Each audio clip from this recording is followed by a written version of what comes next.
নিজেরই স্বামীর থেকে নিজের পরিবারকে বাঁচাতে মেয়েটি নিজের স্বামীকে মারতে আসে, কিন্তু সে নিজের স্বামীর চেহারা না দেখার কারণে অন্য লোক ভেবে নিজের স্বামীকে আবারও ভালোবেসে ফেলে। এমনই একটি ইন্টারেস্টিং ড্রামা যার নাম হচ্ছে ডেঞ্জারাস লাভ। তো চলো আর দেরি না করে এই ড্রামাটা শুরু করা যাক। শুরুতে আমরা হু ফ্যামিলির চতুর্থ মেয়েকে দেখি, যার সাথে এই রাজ্যের সপ্তম প্রিন্সের বিয়ে হয়েছে, কিন্তু সে তার চেহারা এখনো দেখতে পায়নি। তার নাম হচ্ছে হুতিয়ান। হুতিয়ান একটু এক্সাইটেড ছিল তার হাজব্যান্ডকে দেখার জন্য।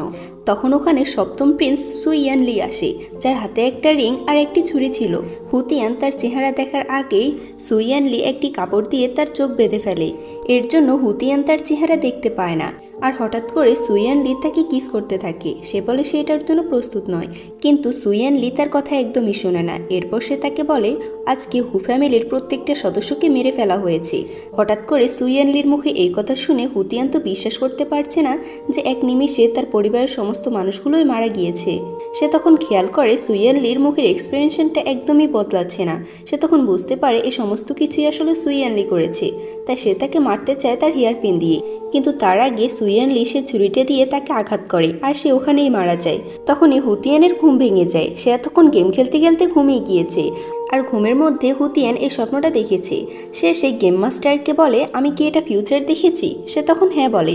হুতিয়ান বলে তাহলে আমাকে আমার ফিউচার বদলাতে হবে, না হলে আমার সম্পূর্ণ পরিবারই মারা যাবে। আমি এটা কিভাবে করব? কিন্তু সেই গেমের মাস্টার বলে যেহেতু তুমি তোমার ফিউচার দেখেই ফেলেছো, তাই এটা বদলানো একদমই সম্ভব নয়। এটা বলে সে নিজে ওখান থেকে চলে যায়। হুতিয়ান বুঝতে পারছে না সে কি করবে। সে যখন ঘরে আসে তখন তার দ্বিতীয় ভাই বলে রাজার পক্ষ থেকে এ সমস্ত কিছু এসেছে, আর অনেকগুলো ছেলেরও ছবি এসেছে। সে বলেছে তোমার যে কোনো একজনকে পছন্দ করে বিয়ে করতে হবে। এসব কথা শুনে হুতিয়ান ভাবতে থাকে ভালোই হয়েছে আমার বিয়ে হয়নি। নিজের ভবিষ্যৎটাকে বদলানোর জন্য আমার কাছে আরও অনেক সময় আছে। রাতের বেলা হুতিয়ান সবার থেকে লুকিয়ে সপ্তম রাজকুমারের প্যালেসে যায়। হুতিয়ান সেখানে একটা লোককে দেখতে পায় যে ওখানকার কাজের লোক ছিল।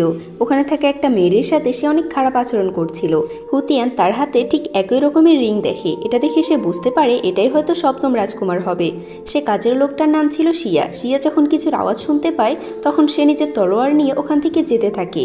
হুতিয়ান বুঝতে পারে সে হয়তো ধরা পড়তে পারে, তাই সে পালাতে থাকে। হুতিয়ান পালাতে গিয়ে সপ্তম রাজকুমার অর্থাৎ সুইয়ান লির সাথে ধাক্কা খায়।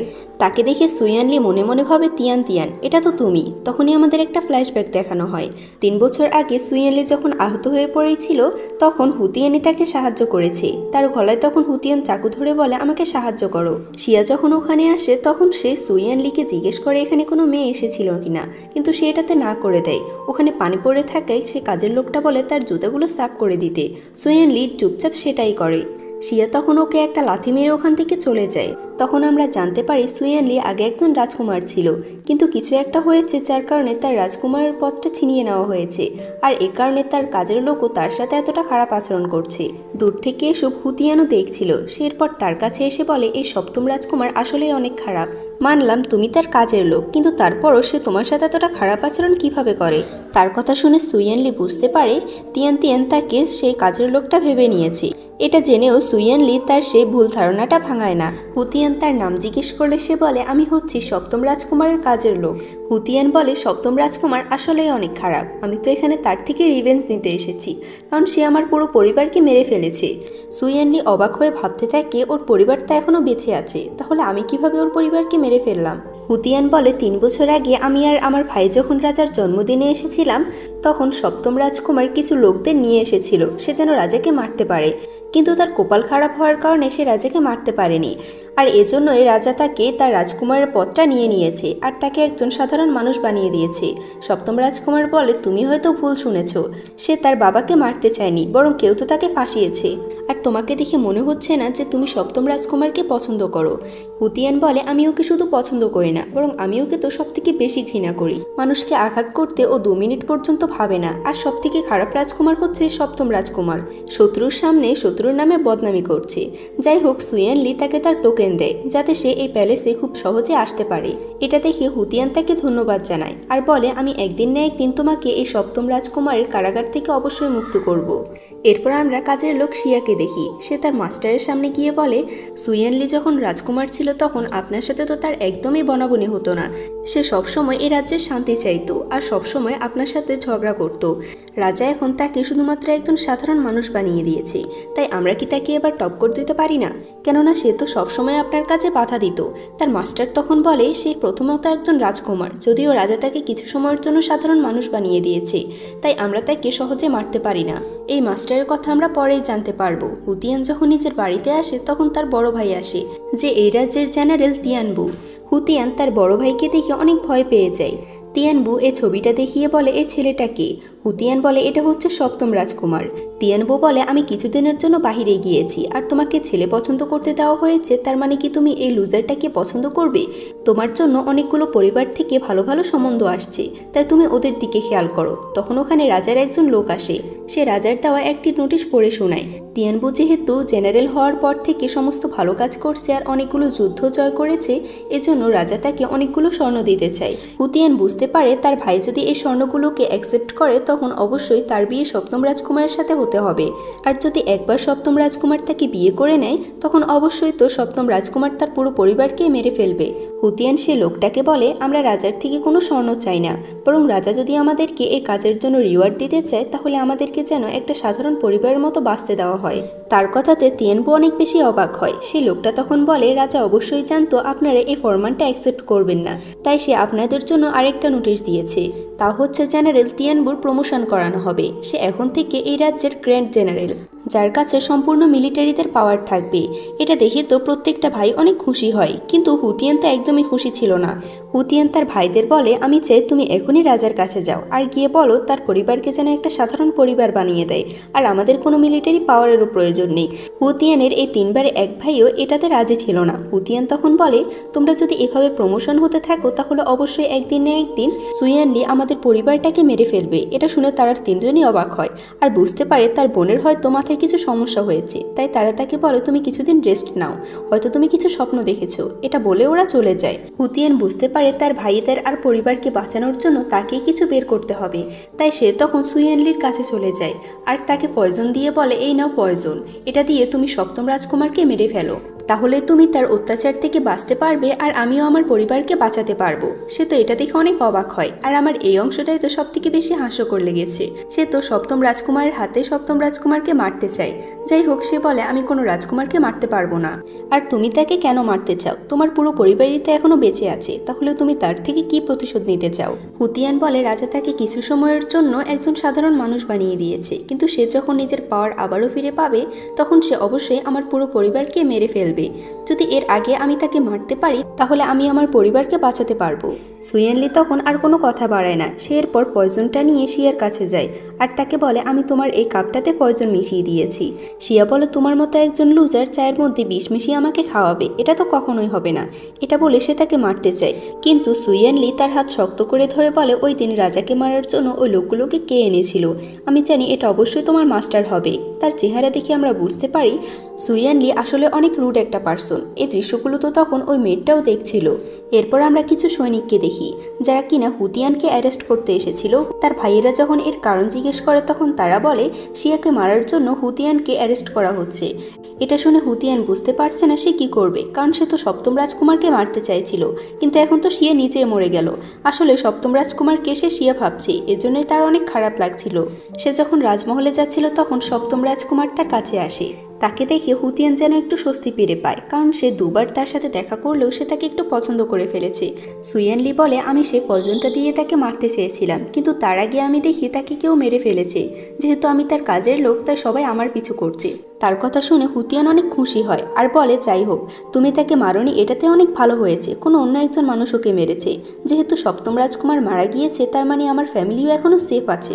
কিন্তু এই বোকা হুতিয়ান তো জানতোই না সে যাকে মারতে চাইছে সে তার পাশেই বসে আছে। এরপর আমরা ওই মেয়েটাকে ওই মাস্টারের সাথে কথা বলতে দেখি। আসলে শিয়া আর এই মেয়ের দুজনেই তো এই মাস্টার হয়ে কাজ করত। সে বলে সুয়ানলি শিয়াকে যখন জিজ্ঞেস করেছিল সে তখন আপনার নাম বলতে যাচ্ছিল, কিন্তু তার আগে আমি তাকে মেরে ফেলেছি। মাস্টার বলে সে কি তোমাকে দেখে ফেলেছে?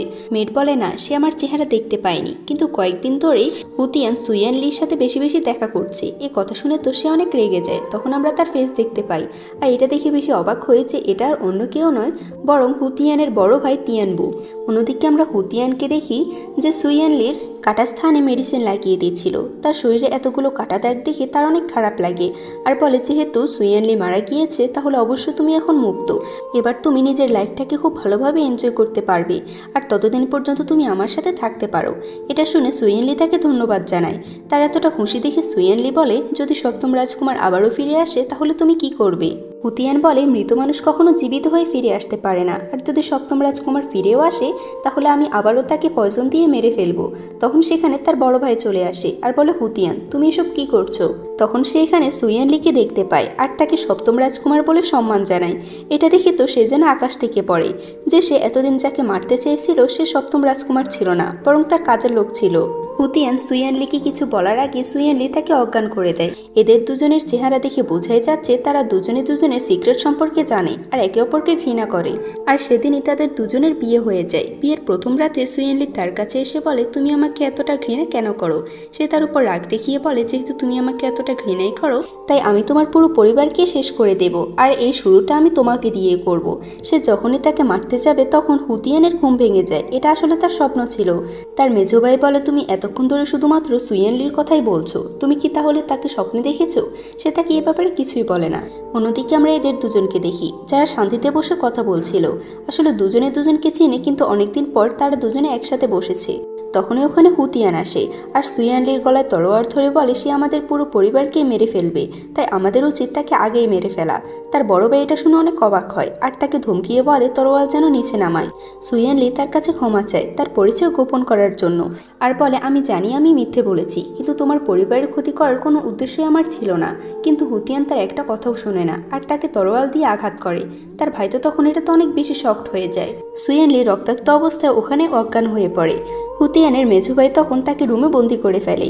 হুতিয়ান তখন তার মেজো ভাইকে বলে, সুইয়ানলিকে আসলে মারা গিয়েছে। এটা শুনে সে আরও বেশি অবাক হয় আর বলে, সে তো আমাদের কোনো ক্ষতিই করছে না, তাও কেন তুমি সুইয়ানলির পিছনে এমনভাবে পড়ে আছো?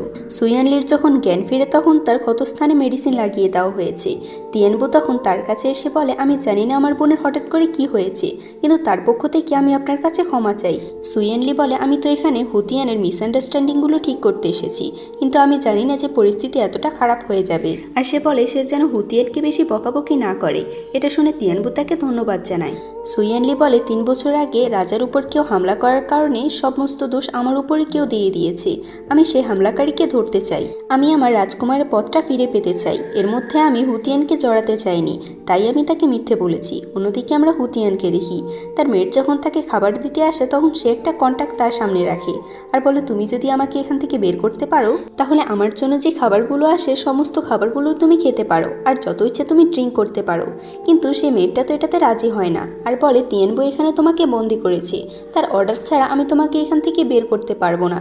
সে যখন খাবার খায় তখন বেচারি মেয়েটা তো নিজে অজ্ঞান হয়ে পড়ে থাকে আর হুতিয়ান তখন সেখান থেকে বেরিয়ে আসতে পারে। সে এরপর রাজমহলে আসে আর ভাবতে থাকে, সুইয়ানলিকে মারার জন্য যদি আমার নিজেকে স্যাক্রিফাইস করতে হয় তাহলে আমি নিজে সেটা করব। এরপর সে রাজার কাছে যায় আর বলে, আমার বই পড়ার অনেক বেশি শখ আছে, তাই আমি সপ্তম রাজকুমারের প্যালেসে গিয়েছিলাম বই আনার জন্য। কিন্তু আমি সেখানে গিয়ে দেখি সপ্তম রাজকুমারের উপর তো সে কাজের লোকটা অনেক বেশি অত্যাচার করছিল। তার এতটা বেশি টর্চার দেখে তো আমি নিজেও সহ্য করতে পারিনি, তাই আমি আর সপ্তম রাজকুমার দুজনে প্ল্যান করে শিয়াকে পয়জন দিয়েছি আর এ কারণে ও মারা গিয়েছে। কিন্তু তার মৃত্যুর পর আমার নিজেরই একটু রিগ্রেট ফিল হচ্ছে, তাই আমি এখন সারেন্ডার করতে এসেছি। এ কথা শুনে রাজা নিজেই হাসতে থাকে আর বলে, সুইয়ানলি নিজেই তো আমাকে আগে সব বলে দিয়েছে। তখন সেখানে সুইয়ানলি আসে আর বলে, হুতিয়ান সেদিন পয়জন নিয়ে এসেছিল ঠিকই, কিন্তু সে মারার আগে অন্য কেউ ওকে মেরে ফেলেছে। তখন হুতিয়ানের বড় ভাই তিয়ানবু এসেও রাজার কাছে ক্ষমা চায় আর বলে, আমি জানি না আমার বোন এমনটা কেন করছে, কিন্তু আমি আপনার কাছে এর জন্য ক্ষমা চাইছি। রাজা তখন তিয়ানবুর কথা মেনে নেয় আর হুতিয়ানকে তখন ক্ষমা করে দেয়। সুইয়ানলি বলে, আমি ওই দিন শিয়াকে জিজ্ঞেস করেছিলাম 3 বছর আগে আমাকে কে ফাঁসিয়েছিল। তার কিছু বলার আগে কেউ তাকে মেরে ফেলেছে। আমার তো এটাই মনে হচ্ছে যে আমাকে ফাঁসিয়েছে সে নিজে শিয়াকে মেরে ফেলেছে, যাতে সে আমাকে সত্যটা না বলতে পারে। রাজা বলে, আমার তোমার উপর সম্পূর্ণ বিশ্বাস আছে আর বলে, আমি চাই তোমার কেসটাকে আবারও যেন রিওপেন করা হোক। সে কালপিটরা যখন ধরা পড়বে তখন অবশ্যই তোমাকে তোমার পজিশনটা ফিরিয়ে দেওয়া হবে। প্যালেসে এসে সুইয়ানলি ভাবতে থাকে, 3 বছর আগে যে আমাকে ফাঁসিয়েছে সে অবশ্যই তিয়ানবু হবে, কিন্তু সে যেহেতু এখন গ্রেট জেনারেল হয়ে গিয়েছে তাই আমি তাকে এত সহজে বিশ্বাস করতে পারি না। সে তখন ভরসামান একটা লোককে ডাকে আর তাকে এই কেসের সম্পূর্ণ ইনভেস্টিগেট করতে বলে। অন্যদিকে আমরা বেচারি হুতিয়ানকে দেখি যে ইম্পেরিয়াল কলেজে তো এখন ঝাড়ু দিচ্ছে, কারণ সে তো প্রথমেই বলেছে তার পড়ালেখা করার অনেক বেশি শখ আছে। তাই রাজা তাকে বলেছে তোমার যেহেতু পড়ালেখা করার এতই শখ, তাহলে তুমি আজ থেকে ইম্পেরিয়াল কলেজে যাবে। তখন তাকে দেখার জন্য ওখানে সুইয়ানলি আসে। তাকে দেখে তো হুতিয়ান সে ঝাড়ুটা উঠিয়ে নেয় আর বলে আমি তোমাকে একদমই মেরে ফেলবো, তোমার কারণে আমি এখানে ঝাড়ু দিচ্ছি, আর কাল থেকে তো আমাকে অনেকগুলো বইও পড়তে হবে। তখন সুইয়ানলি তার কাছে এসে বলে তুমি ভবিষ্যৎ নিয়ে চিন্তা করা একদমই বাদ দাও। এটা বলে সে যখন তাকে কিস করে তখনই বেচারের ঘুম ভেঙে যায়। এটা তো আসলে তার স্বপ্ন ছিল। ওখানকার স্টুডেন্টগুলো যখন হুতিয়ানকে দেখছিল তখন প্রত্যেকে পালিয়ে যাচ্ছিল। সে ভাবতে থাকে তার মুখে হয়তো কিছু লেগে আছে। তখন সেখানে সপ্তম রাজকুমার সুইয়ানলি আসে। সুইয়ানলি হুতিয়ানের কাছে এসে তার সাথে কোনো কথা বলে না, উল্টো নিজের কাপড়ের প্রশংসা করে ওখান থেকে চলে যায়। হুতিয়ান বুঝতে পারে না সুইয়ানলি নিজের কাপড়ের প্রশংসা নিজে নিজে কেন করছিল। তখন তার পিছু পিছু একটা মেয়ে আসে, যে এখানকার মিনিস্টারের মেয়ে। মেয়েটার নাম হচ্ছে শিউই। শিউই তো সপ্তম রাজকুমার সুইয়ানলিকে পছন্দ করত। তাকে দেখে হুতিয়ান বলে তুমি তাকে পছন্দ করো, কিন্তু তোমার ভাগ্য এখনো ভালো যে তুমি এখনো বেঁচে আছো।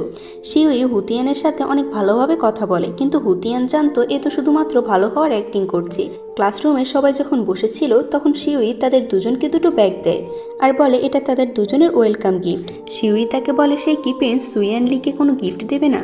হুতিয়ান বলে আমি যেমন আজকে নতুন এসেছি, সেও তো আজকে নতুন এসেছে, তাই আমি কেন তাকে গিফট দেব। এটা শুনে তো প্রত্যেকে তার নামে গসিপ করতে থাকে। তাদের এমন গসিপ শুনে সুইয়ানলি বলে আমি আর হুতিয়ান দুজনকে অনেক আগে থেকেই জানি, তাই তারা আমাকে কোনো গিফট দেওয়ার প্রয়োজন নেই। এটা বলে সে শিউইর ব্যাগটা তাকে ফিরিয়ে দেয়। শিউই তখন হুতিয়ানকে বলে আসলে তোমাদের দুজনের মধ্যে সম্পর্কটা কি। হুতিয়ান বলে এখন তো কোনো সম্পর্ক নেই, কিন্তু ভবিষ্যতে এমন কিছুই হবে না। সে তাকে আরও কিছু বলতে যাবে তখন সেখানে টিচার চলে আসে। ক্লাস শেষে শিউই যখন হুতিয়ানকে বুলি করতে যাচ্ছিল তখন সুইয়ানলি তাকে এসে বাঁচিয়ে নেয়। আর সেই পানিগুলো তখন শিউই নিজের মুখের উপরে গিয়ে পড়ে। হুতিয়ানের পর শিউইর সাথে কথা বলে আর বলে যখন থেকে আমি এই একাডেমিতে এসেছি তখন থেকে তুমি আমার পেছনে পড়ে আছো, তোমার আসলে সমস্যাটা কি। শিউই বলে তোমার পরিবার তো এমন কোনো ভালো কাজই করেনি, আর তোমার ভাই তো একজন সাধারণ জেনারেল ছিল, কিন্তু তাকেও রাজা প্রমোশন দিয়েছে আর তাকে এখন গ্রেট জেনারেল বানিয়ে দিয়েছে। তোমার পরিবার সাধারণ কিছু কাজ করার পরও রাজা তোমাদেরকে অনেক বেশি প্রায়োরিটি দিচ্ছে, আর এটা দেখে তো আমার একদমই ভালো লাগছে না, কারণ আমার বাবাও তো একজন মন্ত্রী, তাকে কেন রাজা এতটা প্রমোশন দেয়নি। তার কথা শুনে হুতিয়ান বুঝতে পারে তার পরিবারের লোকেরা যদি এইভাবে প্রমোশন পেতে থাকে তাহলে ওরা প্রত্যেকের নজরে চলে আসবে, আর প্রত্যেকটা মানুষ তখন তাদের শত্রু হয়ে যাবে। ওপাশ দিয়ে তখন সুইয়ানলি যাচ্ছিল, শিউই তাকে ডাকে, কিন্তু সে তার কথা একদমই পাত্তা দেয় না। হুতিয়ান শিউইর মুখের এক্সপ্রেশন দেখে বুঝতে পারে সে তাকে অনেক পছন্দ করে, তাই সে ঠিক করে সে শিউই আর সুইয়ানলিকে এক করেই ছাড়বে। হুতিয়ান নিজের প্ল্যান অনুযায়ী এরপর সুইয়ানলির কাছে যায় আর তাকে বলে আমি তোমার জন্য খাবার আর কিছু ড্রিঙ্কস নিয়ে এসেছি, কারণ তুমি আমাকে শিউইর থেকে বাঁচিয়েছো। হুতিয়ানের প্ল্যান হচ্ছে সে সুইয়ানলিকে অনেক ড্রিঙ্ক করাবে আর তাকে শিউইর রুমে ছেড়ে আসবে, কিন্তু সুইয়ানলি নিজেও তো এতটা বোকা ছিল না। সে এরপর তাকে বলে সে যেন আগে ড্রিঙ্ক করে, আর আমাদের হুতিয়ান ম্যাডাম তো এক ড্রিঙ্কে পুরো ড্রাঙ্ক হয়ে যায়। সুইয়ানলি তার কাছে আসলে হুতিয়ান বলে তুমি আসলে কে, আর তুমি আমার কাছে কি চাও। সুইয়ানলি বলে আমি একটা মেয়েকে পছন্দ করি, কিন্তু সে তরোয়াল দিয়ে আমার বুকে অনেক জোরে আঘাত করেছে, কিন্তু তারপর আমি মুভ অন করব না, কারণ আমি তাকে 3 বছর ধরে পছন্দ করে আসছি। পরদিন সকালে হুতিয়ানের যখন জ্ঞান ফিরে তখন সে বুঝতে পারে তার তো এই প্ল্যানটা পুরো ফেল হয়েছে, তাই সে দ্বিতীয় প্ল্যান করে। অন্যদিকে আমরা সুইয়ানলিকে দেখি যে একাডেমিতে দাঁড়িয়ে আছে। শিউই তার কাছে এসে ইচ্ছে করে পড়ে যেতে নেয় যাতে সুইয়ানলি তাকে ধরে ফেলে, কিন্তু এমনটা তো হয় না, বরং সুইয়ানলি একটু সাইডে সরে যায়। এরপরে বেচারি শিউই তো পিলারের সাথে নিজের মাথায় বাড়ি খায়। এদিকে হুতিয়ান ভাবছিল তার প্ল্যানগুলো কেন কাজ করছে না, সে একটা ভালো প্ল্যানও বানাতে পারছিল না। তখন সুইয়ানলি ওখানে এসে হুতিয়ানের কাগজটা কেড়ে নেয় যেখানে সে একটা কবিতা লিখেছিল। সে তাকে এটা দিতে বলে, কিন্তু সুইয়ানলি তাকে একদমই এটা দেয় না। হুতিয়ান তখন রেগে বলে ঠিক আছে, তাহলে তুমি এটা নিজের কাছেই রেখে দাও। এটা বলে সে যখন ওখান থেকে চলে যেতে নিচ্ছিল তখন সুইয়ানলি নিজেও তার পিছু পিছু যায়। এটা দেখে শিউই ভাবতে থাকে হুতিয়ান হয়তো তার সাথে চিট করছে। সে তাকে সাহায্য করার বদলে উল্টো নিজে সুইয়ানলিকে নিজের পিছু পিছু ঘুরাচ্ছে। এজন্য সে হুতিয়ানের কাছে গিয়ে বলে আমি তোমার সাথে একটা কম্পিটিশন করতে চাই, যে হেরে যাবে সে সবসময়ের জন্য সুইয়ানলির চোখের সামনে থেকে চলে যাবে। হুতিয়ান বলে আমি হারটা মেনে নিচ্ছি, কিন্তু শিউই তো তার সাথে কম্পিটিশন করতে চায়, আর এজন্য হুতিয়ান যত পারে সে হেরে যাচ্ছিল।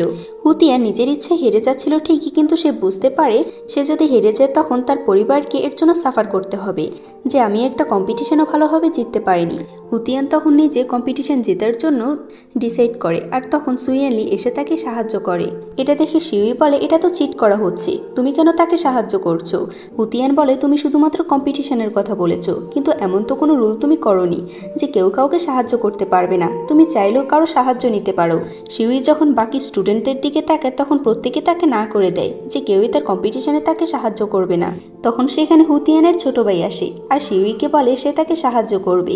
এরপর তাদের গেম আবারও স্টার্ট হয়, যেখানে ফলাফল আসে তারা দুজনেই ড্র করেছে।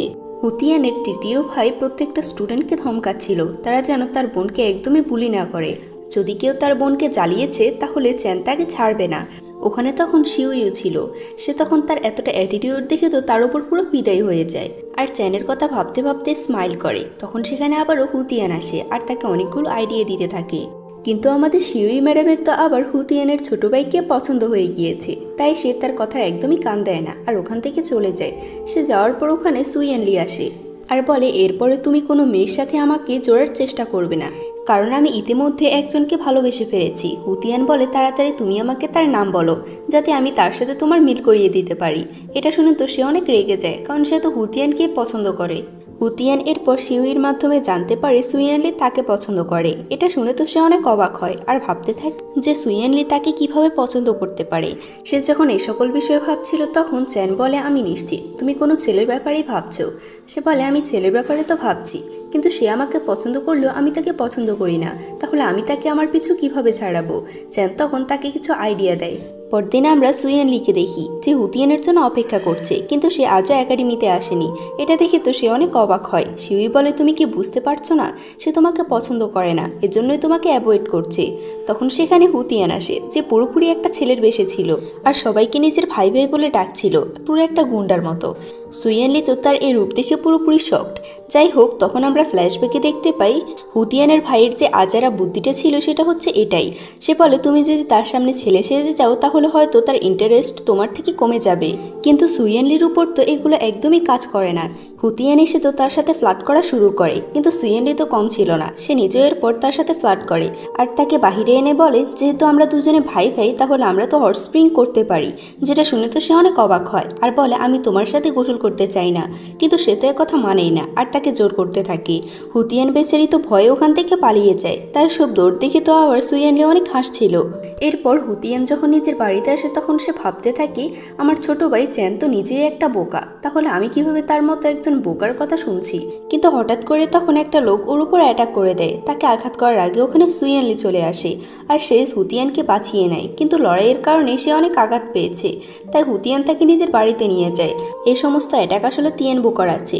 সে চাইছিল হুতিয়ানকে মেরে তার সম্পূর্ণ দোষ সুইয়েনলির উপর দিতে, যাতে তার পথ থেকে তার কাঁটাটা সরে যায়।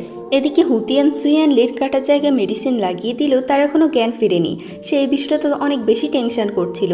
এদিকে তার দ্বিতীয় ভাই তিয়ানবুকে বলে আমাদের এই কেসটা নিয়ে ইনভেস্টিগেট করা উচিত, যে আমাদের বোনের উপর কে অ্যাটাক করেছে। এই লোকটা তো আসলে তিয়ানবু ছিল। তাই তিয়ানবু বলে তুমি চিন্তা করো না, আমি নিজে এই কেসটা হ্যান্ডেল করে নেব।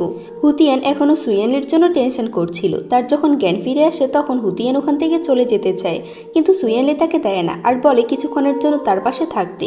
হুতিয়ান বলে সে তার কাছে কি চায়। সুইয়েনলি বলে সে যেন তাকে ঘৃণা করা বাদ দেয়, সে এতটাও খারাপ নয়। হুতিয়ান ভাবছিল সে তো আসলেই ঠিক কথা বলেছে, সে তো আমাদের ফ্যামিলিকে কোনো আঘাত করেনি আর আমাকেও তো অনেক সাহায্য করছে, তার মানে কি আমার ফিউচার বদলে গিয়েছে।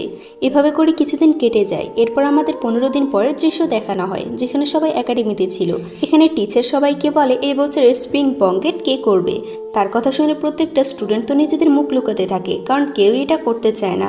কিন্তু হুতিয়ান কোনো কথা না ভেবে হ্যাঁ বলে দেয়, কারণ ও ভাবছিল এটাতে হয়তো ওর ভবিষ্যৎটা বদলাতে পারে। এরপর ও এটা নিয়ে কিছুক্ষণ কাজ করে। এই স্প্রিং বাঙ্গেটটা সে নিজের বাড়িতে করবে। তাদের দুই ভাইয়ের তো কোনো সমস্যা ছিল না, কিন্তু কথা হচ্ছে তিয়ানবু বাড়িতে বেশি লোক আসা পছন্দই করে না। চ্যান বলে আমি এটা ঠিক করতে পারবো, কিন্তু বিনিময়ে আমার কি কিছু দেওয়া লাগবে। হুতিয়ান তখন ওকে কিছু স্বর্ণ দেয় আর বলে এই কাজটা করে দিতে, কিন্তু তখন ওখানে তিয়ানবু আসে আর বলে এর কোনো প্রয়োজন নেই আর বলে তুমি নিজের ইচ্ছা মতো সব কিছু করতে পারো। এটা শুনে সে অনেক খুশি হয়। হুতিয়ানকে হ্যাঁ বলার বিষয়টা তো তিয়ানপুর অন্যরকম ছিল, কারণ সে চাইছিল এই স্প্রিং বাঙ্গেটের দিনই সে তাকে মেরে ফেলবে আর এই সমস্ত দোষ গিয়ে সুইয়েনলির উপর চাপাবে। কিছুদিন পর সে বাঙ্গেটের দিন চলে আসে। আসলে এটা একটা মেলা ছিল। এই মেলাতে অনেকগুলো মানুষ আসে, যেটা দেখে তো হুতিয়ান অনেক খুশি হয় আর বলে আমি আমার কাজটা কাজটা ফাইনালি করতে পেরেছি। তার সাথে সেখানে সুইয়ান লিও ছিল। সে এরপর তার হাতে একটা ব্রেসলেট পরিয়ে দেয়। এদিকে শিউইর কাছে একটা মেয়ে আসে, যে মেয়েটা আসলে তিয়ানবুর কথা মতোই কাজ করে, আর সে এখানে হুতিয়ানকে মারার জন্য এসেছে। সে তাকে বলে, তুমি যেহেতু হুতিয়ানকে পছন্দ করো না, তাহলে আমরা দুজনে একসাথে মিলে তাকে মেরে ফেলি। অন্যদিকে আমরা কিছু লোককে দেখি যারা হুতিয়ানকে মারার জন্য তিয়ানবুর কথা মতোই এসেছে। অন্যদিকে শিউইকে দেখি ওই মেয়েটা যখন কিছুর মধ্যে পয়জন মিশাচ্ছিল, তখন শিউই তার দিকে তাকিয়েছিল, কিন্তু চ্যান এসে তাকে ওখান থেকে নিয়ে যায়। হুতিয়ান এরপর নিজের বাবার অনেক মূল্যবান একটি জিনিস সে নিলামে বিক্রি করছিল, কিন্তু হঠাৎ করে তিয়ানবুর পাঠানোর ওই মেয়েটা চলে আসে, আর সে এক নিমিষেই হুতিয়ানের উপর অ্যাটাক করে ওখান থেকে পালিয়ে যায়। চ্যান আর সুইয়ানের তাকানো দেখে আমরা বুঝতে পারি তারা দুজন কিছু না কিছু তো অবশ্যই জানে। হুতিয়ানের মৃত্যুর পর তার লাশটা এরপর তিয়ানবুর কাছে নিয়ে যাওয়া হয়। তিয়ানবু তাকে দেখে তো অনেক বেশি খুশি হয়, আর ভাবতে থাকে আমার পথের কাঁটা তো এবার আমি সরাতে পারবো। সে এরপর তার লাশটা নিয়ে রাজার কাছে যায়, আর বলে তার ফ্যামিলি রাজ্যের জন্য অনেক কিছু করেছে, কিন্তু এর বিনিময়ে তারা কি পেয়েছে? রাজকুমার সুয়েনলি তো তার বোনকে মেরে ফেলেছে। রাজা বলে, এর কোনো প্রমাণ তোমার কাছে আছে? সে বলে, প্রমাণ? এটা বলে সে গার্ডদেরকে বলে তাকে যেন বন্দি করে ফেলতে। সে বলে, আমি তো এবার কাউকে ছাড়বো না। রাজা বলে, তিয়ানবু, তুমি সত্যিই আমাকে নিরাশ করেছো। তখন সে দুটো সৈনিক নিজেদের মাস্ক সরায়। তখন আমরা দেখতে পাই এটা চ্যান আর তার বড় ভাই ছিল। তখন সুয়ানলি এসে হুতিয়ানকে একটা মেডিসিন দেয়, যার ফলে তার জ্ঞান ফিরে আসে। তিয়ানবা এই সমস্ত কিছু দেখে বুঝতে পারে প্রত্যেকে মিলে তাকে ফাঁসিয়েছে। তখন আমরা ফ্ল্যাশব্যাকে দেখতে পাই শিউই ওই পয়জন মিশানো কাগজটা চ্যানের কাছে দিয়ে বলেছে তার বোনকে কেউ মারতে চায়। তাদের প্রত্যেকের তখন তিয়ানবার উপর সন্দেহ হয়, তাই চ্যান তার মেঝুভাইকে রাজি করাতে থাকে সে যেন তার সাথে থাকে তার তিয়ানবুকে ধরার জন্য। প্রেজেন্টে তিয়ানবা এরপর সমস্ত দোষ স্বীকার করতে থাকে যে সে এ পর্যন্ত কি করেছে, আর এসব বলার পর সে যখন এই রাজার উপর অ্যাটাক করতে যাবে, কিন্তু সুয়ানলি এসে তাকে বাঁচিয়ে নেয়, আর তাকে এরপর অ্যারেস্ট করা হয়। পরদিন হুতিয়ানের যখন জ্ঞান ফিরে, তখন সে তার পাশে সুয়ানলিকে বসে থাকতে দেখতে পায়। সুয়ানলি শুধুমাত্র তার দিকে দেখে যাচ্ছিল। হুতিয়ান বলে, তুমি আমার দিকে এভাবে তাকাবে না। সে বলে, এতে সমস্যা কি? কারণ আমি তো আমার ফিউচার ওয়াইফকে দেখে যাচ্ছি।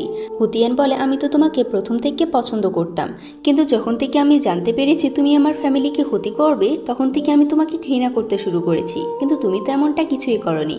আমি শুরু থেকে যেমন তোমাকে পছন্দ করি, আজও ঠিক তেমনটাই করে তোমাকে পছন্দ করি। এরপর আমরা সুয়ানলির মাকে দেখি, যে নিজের পার্সোনাল মেডের সাথে ছিল। সে তার মেডকে বলে, কিছুদিন পরে আমার ছেলে ক্রাউন প্রিন্স হয়ে যাবে, আর তারপর আমি তোমার বিয়ে তার সাথে করাবো। তাহলে তোমাকে প্রত্যেকে ক্রাউন প্রিন্সেস বলবে। সে তো এটাতে অনেক খুশি ছিল। এই মেয়েটার নাম ছিল ফুফাং। সুয়ানলির মেড তাকে বলে, আমি জানি না এই খবর কে ছড়িয়েছে, কিন্তু প্রত্যেকে বলা বলি করছিল যে সুয়ানলি নাকি ক্রাউন প্রিন্স হবে। তাই প্রত্যেকটা মন্ত্রী নিজেদের মেয়েদের সম্বন্ধ নিয়ে তার কাছে আসছি। আমি তো কাজ করতে করতে একদমই হয়রান হয়ে গিয়েছি। তখন সেখানে ফুফাং আসে। আসলে সুয়ানলির মাতার সাথে দেখা করতে এসেছে। ফুফাং এখানে সুয়ানলিকে ইমপ্রেস করার জন্য ডান্স করে, কিন্তু এতে তো কোনো কাজই হয় না। সুয়ানলির মা এই দুই ভাইকে বলে, তোমরা যেহেতু বিয়ে করনি, তাই আমি কি তোমাদেরকে হেল্প করবো বিয়ে করার জন্য? চ্যাং তো সাথে সাথে হ্যাঁ বলে দেয়, কিন্তু তখনই মেজো ভাই বলে, থ্যাংক ইউ, কিন্তু আমাদের এটার প্রয়োজন নেই। সে তখন হুতিয়ানকে বলে, তুমি নিজেও তো কুমারী, তাহলে আমি তোমাকেও অনেক ভালো একটা মন্ত্রীর ছেলের সাথে বিয়ে করিয়ে দেব। এটা শুনে সুয়ানলি অনেক রেগে যায়, কারণ সে তো চাইছিল না হুতিয়ানের বিয়ে কোনো মন্ত্রীর ছেলের সাথে হোক। ফুফাং তাদের দুজনকে একসাথে দেখে বুঝতে পারে তারা দুজনে দুজনকে পছন্দ করে। ফুফাং এরপর হুতিয়ানকে বলে, আমি জানি তোমরা দুজনে দুজনকে পছন্দ করো, কিন্তু আমার এতে কোনো সমস্যা নেই। সুয়ানলি কাকে পছন্দ করে এটা আমি দেখতে চাই না, বরং তার বিয়ে তো আমার সাথে অনেক আগেই ঠিক করা হয়েছে, তা তুমি তার রাস্তা থেকে সরে যাও। এই কথা শুনে হুতিয়ানের অনেক বেশি খারাপ লাগে। সে এরপর সুয়ানলিকে বলে, তুমি কি বিয়ের পর অনেকগুলো কনকুবাইন রাখবে অন্য সকল প্রিন্সের মতো? সে বলে, হ্যাঁ, আমি বিয়ের পর অনেকগুলো কনকুবাইন রাখবো। তার কথা শুনে তো হুতিয়ান রেগে যায়। তার রাগ দেখে সুয়ানলি বলে, আমি তো মজা করছিলাম। আমি যদি তোমাকে না পাই, তাহলে আমি অন্য মেয়ের দিকে একদমই তাকাবো না। যেহেতু আমি তোমাকে ভালোবাসি, তাই অবশ্যই আমি বিয়েটা তোমাকেই করব। তার কথা শুনে হুতিয়ান অনেক খুশি হয়। এরপর দুজন দুজনকে কিস করে। পরদিন রাজার তরফ থেকে একটা ফরমান আসে যে হুতিয়ান আর সুয়ানলির বিয়ে করার কথা। এটা শুনে তো প্রত্যেকে খুশি হলেও সুয়ানলির মা একদমই খুশি হয় না। সে হুতিয়ানের সাথে ঝগড়া করার আগে সুয়ানলি তাকে বাধা দেয়। এরপর আমরা তাদের বিয়ের দিন দেখি, যেখানে খুব ভালোভাবে তাদের বিয়েটা কমপ্লিট হয়ে যায়। আর কিছু বছর পর তাদের একটা বাচ্চাও হয়, যার সাথে এই দুই ভাই খেলছিল। চ্যান বলে, আমি জানি না, আমরা দুই ভাই তো এখনো পর্যন্ত কুমারী রয়ে গেলাম, আমরা জানি না আমাদেরটা কখন আসবে। এই ফ্যামিলিটা অনেক বেশি খুশি ছিল। তখন হুতিয়ানের ঘুম ভেঙে যায়। আসলে সে গেমের কারণে এসব কিছু দেখছিল। হুতিয়ান নিজের ফিউচার দেখে নিজে অনেক খুশি হয়, কারণ বিয়ের পর তার একটা হ্যাপি ফ্যামিলি হবে। তাদের বিয়ে হয়েছে ঠিকই, কিন্তু এখনো বাচ্চা হয়নি। সে এখানে খুশি থাকলেও সুয়ানলির মা একদমই খুশি ছিল না। সে তখন তার ছেলেকে বলে সে যেন ফুফাংকে বিয়ে করে নেয়, কারণ ফুফাং তো সমস্ত কাজই পারে। কিন্তু সুয়েনলি তাকে মানা করে দেয় আর বলে সে যত কাজই পারুক না কেন আমার পছন্দের মেয়ে তো হচ্ছে হুতিয়ান, তাই আমি ফুহুয়াংকে নিজের কনকুবাইন বানাতে পারবো না। অন্যদিকে চ্যান তো শিউইকে পটানোর জন্য অনেক চেষ্টা করছিল, কিন্তু সে তো জানতোই না শিউই কতটা রাগী একটা মেয়ে। শিউই তো বেচারা চ্যানের অবস্থা পুরোপুরি খারাপই করে দেয়। অন্যদিকে সুয়েনলির মা বলে আমার এটাতে তো কোনো কাজ হচ্ছে না, তাই এরপর সুয়েনলি যখন ওখানে আসে তখন সে কান্না করার অ্যাক্টিং করে, কিন্তু এসব কিছুতে তো কোনো কাজই হয় না। কিন্তু তারা দুজনে এরপর পুরো লিমিটটাই ক্রস করে দেয়। এরা দুজনে মিলে তো তখন হুতিয়ানকে কিছু একটা খাওয়াতে চায়, তখন সুয়েনলি এসে তাকে বাঁচিয়ে নেয় আর ভাবতে থাকে তারা দুজনে যেহেতু লিমিট ক্রস করে ফেলেছে তাই আমাকে কিছু একটা করতে হবে। সে এরপর ফুফাংকে নিয়ে পরদিন একটা ছেলের কাছে যায়, যে ছেলেটা একটু অ্যাবনর্মাল ছিল। সে ফুফাংকে বলে তোমার জন্য এই ছেলেটাই অনেক পারফেক্ট হবে। সে এরপর তাদের বিয়ে করিয়ে দেয়। আর তারা যখন চলে যাচ্ছিল তখন ফুফাং সে ছেলেটাকে মেরে ফেলে, আর মেরে ফেলে যখন বাড়িতে আসে তখন তার সামনে তো এই দুজনের দেখা হয়। সে হুতিয়ানের সামনে এসে কান্না করে বলে তোমরা যে ছেলের সাথে আমার বিয়ে দিয়েছ সে ছেলেটা তো অনেক ফ্রড ছিল, সে আমাকে ধোকা দিয়েছে আর আমার টাকা পয়সা সমস্ত গয়না নিয়ে ও পালিয়ে গিয়েছে। তার কথা শুনে হুতিয়ানের তার উপর অনেক দয়া হয়, তাই সে তাকে কিছু টাকা দেয়। সে তো তাও আবার ন্যাকা কান্না করে বলে সে এখন কোথায় থাকবে। হুতিয়ান তখন তাকে একটা দোকানে নিয়ে যায় আর তাকে এতগুলো টাকা দেয় যে তার তো পুরো লাইফটাই ঠিকভাবে কেটে যাবে। কিন্তু তখনই সেখানে কিছু লোক এসে হুতিয়ানকে অজ্ঞান করে দেয় আর তারা হুতিয়ানকে বিক্রি করার জন্য অন্য একটা জায়গায় নিয়ে যায়, যেখানে একটা ছেলে এসে তাকে কেনার জন্য। অন্যদিকে ফুফাং প্রত্যেকের কাছে এসে বলে ও যখন আমাকে ওখানে নিয়ে গিয়েছিল তখন কিছু লোক ওকে নিয়ে গিয়েছিল উঠিয়ে, কিন্তু আমি এতটাই ভয় পেয়েছি যে কিছুই করতে পারিনি। তার কথা শুনে এই দুই ভাই প্রচণ্ড রেগে যায় আর বলে আমাদের বোনের যদি কিছু হয় তাহলে আমরা তোমাকে মেরে ফেলবো। সুয়েনলির তো অনেক বেশি টেনশন হচ্ছিল। সে এখানে আসলে দেখতে পায় হুতিয়ান তো উশেংয়ের সাথে বসে গেম খেলছিল। আসলে উশিয়ান এখনও বেঁচে আছে। উশেং হচ্ছে সে যার সাথে সুয়েনলি ফুফাংয়ের বিয়ে দিয়েছে। হুতিয়ানকে বাঁচানোর পর সুয়েনলিকে হুশেংই খবর দিয়েছিল এখানে আসার জন্য। এই অল্প সময়ের মধ্যে উশেং আর হুতিয়ানের অনেক ভালো বন্ধুত্ব হয়ে যায়, যেটা দেখে আবার সুয়েনলির অনেক বেশি হিংসে হয়। উশেং তখন হুতিয়ানকে বলে তার যখন মনে পড়বে সে যেন তার সাথে দেখা করতে আসে। হুতিয়ান কিছু বলার আগে তো সুয়েনলি তার মুখ ধরে ওকে ওখান থেকে নিয়ে যায়। ঘরে আসার পরও তো সুয়েনলি অনেক বেশি রেগেছিল। তার এই রাগ দেখে হুতিয়ান তাকে বলে আমি তখন একদমই ভয় পাইনি, কারণ আমি জানতাম তুমি আমাকে অবশ্যই বাঁচাতে আসবে। এটা শুনে তো সুয়েনলি তার উপর অনেক বেশি খুশি হয়। এরপর আমরা 3 বছর আগের একটা দৃশ্য দেখি। তিয়ানবু ফুফ্যাংকে বলে তুমি সুয়েনলির মায়ের মেড হয়ে যাও আর তার মন জিতে নাও, যাতে সে তোমার বিয়ে তার ছেলের সাথে দেয়। এ কথা শুনে ফুফ্যাংয়ের একদমই ভালো লাগে না, কারণ সে তো তিয়ানবুকে অনেক বেশি ভালোবাসতো। সে তাকে বলে আমি তোমাকে পছন্দ করি, তাই আমি এই কাজটা করতে পারবো না। তিয়ানবু বলে তুমি একবার ভেবে দেখো, যদি আমি ওখানকার রাজা হয়ে যাই তাহলে আমি অবশ্যই তোমাকে নিজের রানী বানিয়ে নেব। তখন থেকে সে এই কাজটা করার জন্য রাজি হয়েছে। বর্তমানে ফুফ্যাং তার কথা মনে করে বলে তোমাকে তো নিজের কাজের জন্য মৃত্যুদণ্ড দেওয়া হয়েছে, কিন্তু তুমি চিন্তা করো না, আমি হু ফ্যামিলি আর ওই সুয়েনলিকে তো একদমই ছাড়বো না। এদিকে চ্যান কিছু একটা করছিল, তখন সুয়েনলি এসে এটা দেখে নেয়। সে তখন কিছু একটা বুঝতে পারে, তাদের দুজনের চেহারা দেখে বুঝতে পারে কিছু না কিছু একটা তো হয়েছে। পরদিন এটা দুজনে জানতে পারে কাল রাত থেকে চ্যান গায়েব হয়ে গিয়েছে আর সুয়েনলি তাকে পাগলের মতো খুঁজছে, কিন্তু এখনো পায়নি। তখন ওখানে সুয়েনলি আসে আর বলে তোমার তৃতীয় ভাই তো আমাদের সাথে বিশ্বাসঘাতকতা করেছে, সে তিয়ানবার সাথে মিলে দেশদ্রোহী করছে। এটা শুনে তো মেঝো ভাইয়ের একদমই বিশ্বাস হয় না, আর সে সুয়েনলির উপর রেগে গিয়ে তো নিজের ছোট ভাইয়ের পক্ষ নিচ্ছিল। এটা শুনে তো তখন সুয়েনলি নিজেও রেগে যায় আর তাকে জেলে দেওয়ার আদেশ দেয়। তখন হুতিয়ান তাকে বলে সে তার ভাইদের সাথে এমনটা কেন করছে। সুয়েনলি বলে তোমার তিনও ভাই তো দেশদ্রোহী করছে, তাই ভালোই হবে যা আমি বলছি তুমি তাই করো। এটা দেখে তার নিজের ছোট ভাইয়ের জন্য অনেক বেশি খারাপ লাগে, কারণ সে কোথায় আছে এখনো কেউ জানে না। ফুফ্যাং যখন এটা জানতে পারে যে চ্যান নিজের বড় ভাইয়ের সাথে মিলে দেশদ্রোহী করছে, তখন সে হুতিয়ানের কাছে এসে বলে তুমি এখন কাকে বেছে নেবে, নিজের ছোট ভাইকে বাঁচাবে নাকি তুমি নিজের হাজব্যান্ডের কথাই মেনে নেবে। সে এরপর দেখে সিউই তো হুমেনশন থেকে বেরিয়ে আসছে কারোর সাথে দেখা করে। এটা দেখে সে এরপর হুতিয়ানকে ওখানে পাঠায়। হুতিয়ান বাড়িতে গিয়ে নিজের ছোট ভাইকে দেখতে পায় আর অনেক অবাক হয়ে বলে তুমি আসলে কি করেছো যে সুয়েনলি তোমাকে এত করে খুঁজছে। সে কিছু বলছে না দেখে হুতিয়ান বলে তুমি কি আসলে তিয়ানবুর সাথে মিলে আছো, তুমি কি দেশদ্রোহী করতে চাও। সে তখন হ্যাঁ বলে। এটা দেখে তো সে অনেক অবাক হয় আর তাকে বোঝাতে থাকে যে তুমি এখনই সবকিছু থামিয়ে দাও, তুমি যদি নিজের দেশের সাথে দেশদ্রোহিতা করো তাহলে তোমাকে মৃত্যুর সাজা শোনানো হবে, তুমি এটা বন্ধ করো। কিন্তু তখন সেখানে সুয়েনলি চলে আসে। হুতিয়ান বলে, তুমি এখানে কিভাবে এসেছো? তুমি কি আমাকে ফলো করছো? সুয়ানলি চ্যানকে বলে, তোমাকে ধরার পর তো আমার অবশ্যই প্রমোশন হবে। এটা শুনে হুতিয়ান বলে, তার মানে তুমি শুরু থেকে আমার ফ্যামিলির পেছনে পড়ে আছো, আমাকে ভালোবাসা, আমাকে বিয়ে করা, তারপর আমার বড় ভাইকে ধরিয়ে দেওয়া, সমস্ত প্ল্যান কি তোমারই ছিল? সুয়ানলি তখন সরি বলে। এটা শুনে তো হুতিয়ানের পুরো মনটাই ভেঙে যায়। সে বিশ্বাস করতে পারছে না সুয়ানলি তার সাথে এমন কিছু করবে। তখন রাজার একজন লোক এসে বলে, রাজা অর্ডার করেছে যে সকল লোকেরা দেশদ্রোহিতা করেছে তাদের প্রত্যেককে যেন মেরে ফেলা হয়, আর ফুফ্যাং তাদেরকে ধরার জন্য সাহায্য করেছে, আর এর জন্য রাজা তাকে কিছু উপহার দিতে চায়। ফুফ্যাং বলে, এর জন্য তো আমাকে সুয়েনলি সাহায্য করেছে, তাই উপহার তো তারই পাওয়া উচিত। তার এ কথা শুনে হুতিয়ান অনেক বেশি রেগে যায় আর বলে, তার মানে তোমরা দুজনে শুরু থেকে একসাথে আছো। সে তখন বুঝতে পারে সুয়েনলি শুধুমাত্র তাকে ইউজ করেছে। সুয়েনলি বলে তাদের প্রত্যেককে জেলে নিয়ে যাওয়ার জন্য। তার তো এসব বিশ্বাসও হচ্ছে না যে সুয়েনলি তার সাথে এমনটা করতে পারে। পরদিন ফুফ্যাং তার সাথে দেখা করতে আসে আর বলে, তোমার ভাইদের দেশদ্রোহিতার কারণে তাদের ঘাট থেকে আজকে মাথাটা আলাদা করে দেবে। এটা শুনে সে অনেক বেশি কান্না করে তার ভাইদের জন্য। এরপর আমরা দেখি ওর দুনো ভাইকে মেরে ফেলা হয়। পরদিন সুয়ানলি হুতিয়ানের সাথে দেখা করতে আসে। হুতিয়ান বলে, তুমি আমাকে কেন বাঁচিয়ে রেখেছো? আমাকেও আমার ভাইদের সাথে মেরে ফেলতে, তাহলে তো ভালো হতো। সুয়ানলি বলে, তোমার ভাইদেরকে অনেক বেশি ধন্যবাদ, তাদের এই কাজের জন্য আমি রাজার চোখে অনেক ভালো হতে পেরেছি, আর সে এখন আমাকে ক্রাউন প্রিন্স বানিয়ে দেবে। হুতিয়ান বলে, আমাকে মারার আগে তুমি কি আমার শেষ একটা ইচ্ছে পূরণ করবে? সেটাতে হ্যাঁ বলে। এরপর আমরা রাতের সিন দেখি। শুরুতে আমরা যেমনটা দেখেছিলাম ঠিক তেমনই হয়। সুয়ানলি যখন বলে সে তার পুরো ফ্যামিলিকে মেরে ফেলেছে, তখন হুতিয়ান তাকে মারতে চায়, কিন্তু এর আগে সুয়ানলি তাকেই মেরে ফেলে। তখন ওখানে ফুফ্যাং আসে আর বলে, আমি ভাবতেও পারিনি তুমি নিজের হাতে নিজের ভালোবাসাকে মেরে দেবে। যাই হোক, এতে তো আমার অর্ধেক রিভেঞ্জ নেওয়া হয়ে গেছে। এটা শুনে সে অনেক অবাক হয় আর বলে, তোমার কিসের অর্ধেক রিভেঞ্জ?